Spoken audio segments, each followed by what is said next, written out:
Now the next sutta is 4.7.61. Now the house father Anatta Pindika came to visit the Exalted One. As he sat at one side, the Exalted One said this to him: House father, there are these 4 conditions,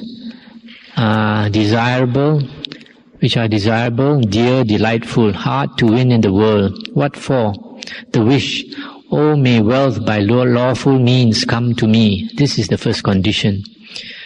Wealth being gotten by lawful means, may good reputation attend me along with my kinsmen and teachers. This is the second condition. Wealth being gotten by lawful means and good reputation being gotten by me along with my kinsmen and teachers, may I live long and reach a great age. This is the third condition.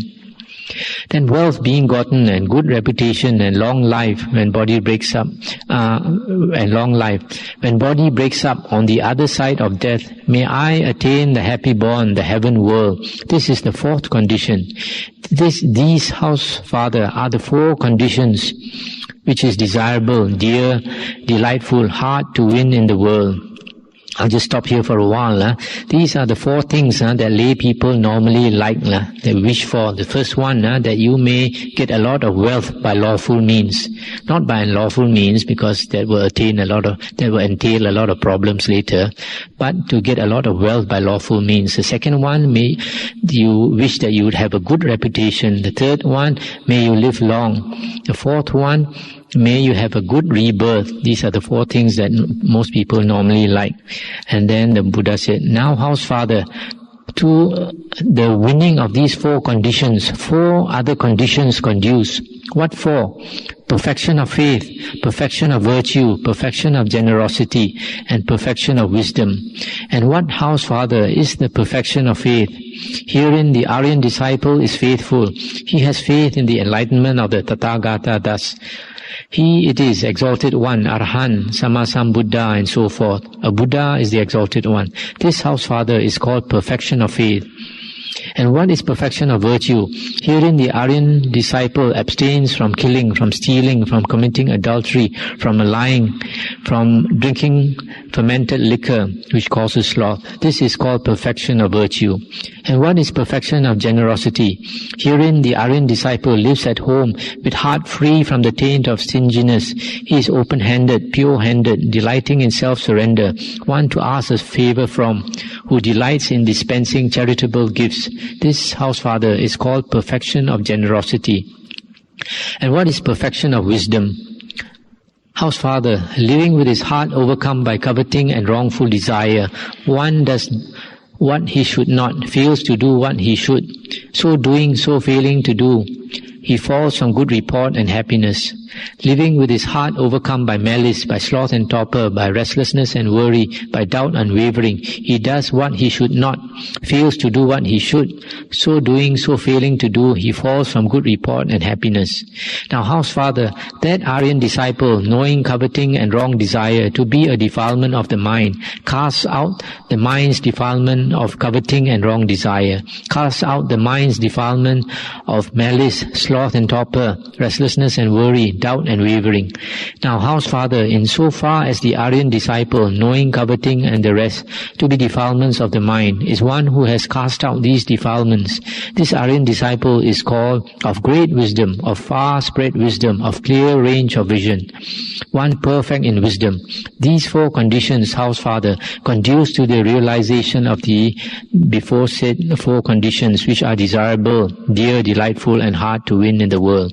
I'll just stop here for a while to recapitulate the 4 factors. The Buddha said, if we want those earlier things which are desirable, there are 4 things that we should cultivate. The first one is faith, to have faith in the Buddha. The second one is to have virtue, meaning to keep the precepts, the 5 precepts. Third one is to be generous, one who is open-handed, likes to give. The fourth one is perfection of wisdom.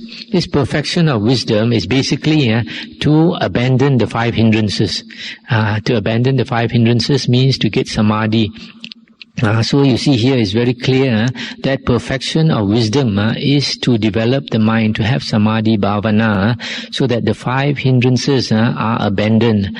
and the 5 hindrances are abandoned. It's mentioned elsewhere when we get one-pointedness of mind, when the jhana is attained, and then that is the condition for wisdom.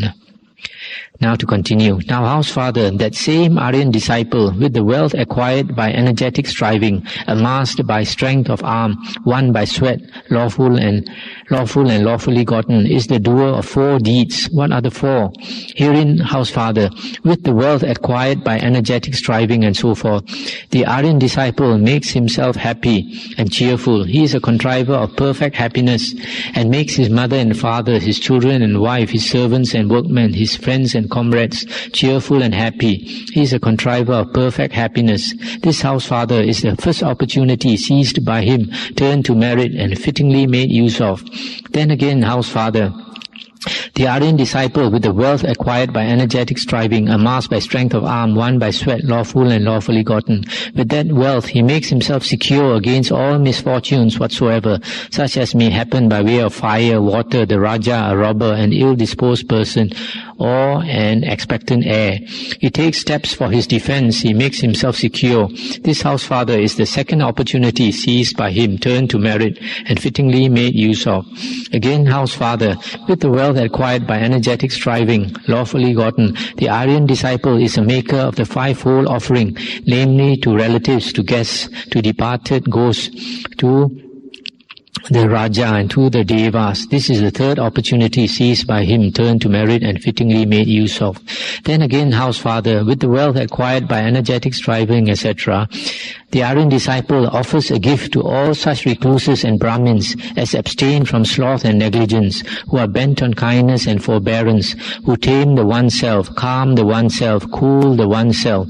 To such he offers a gift which has the highest results, a gift heavenly, resulting in happiness and leading to heaven. This is the fourth opportunity seized by him, turned to merit, and fittingly made use of.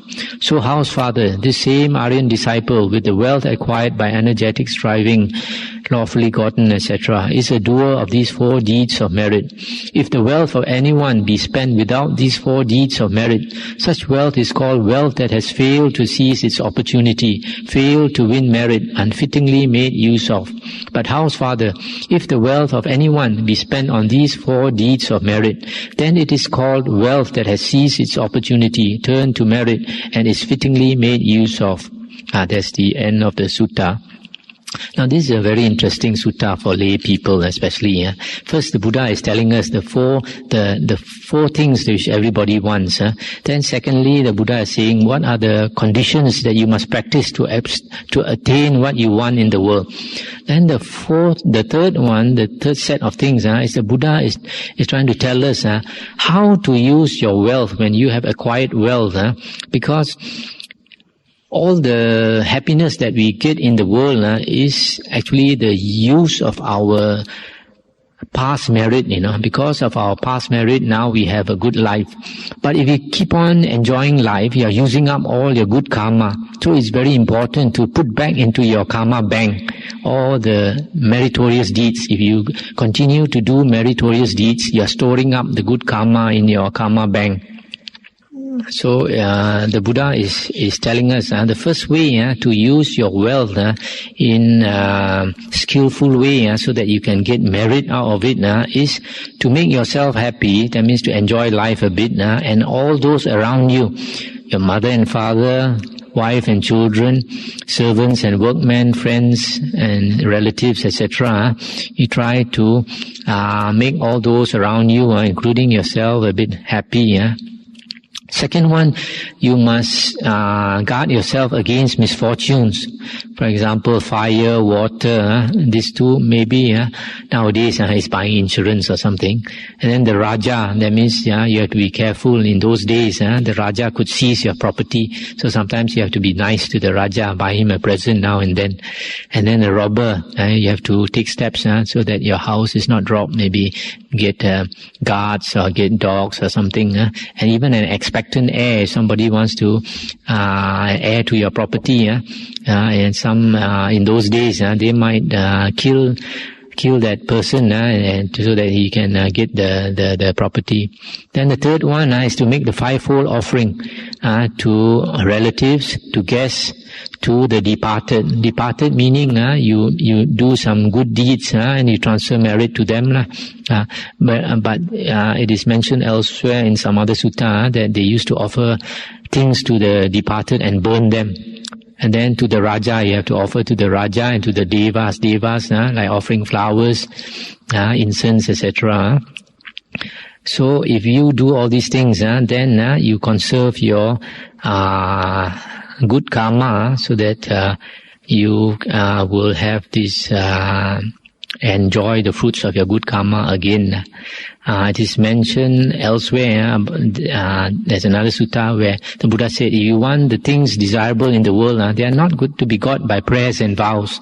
Later when we come to that sutta, I can explain more. So here, it's not by prayers and vows, but cultivating four things, faith, virtue, generosity and wisdom.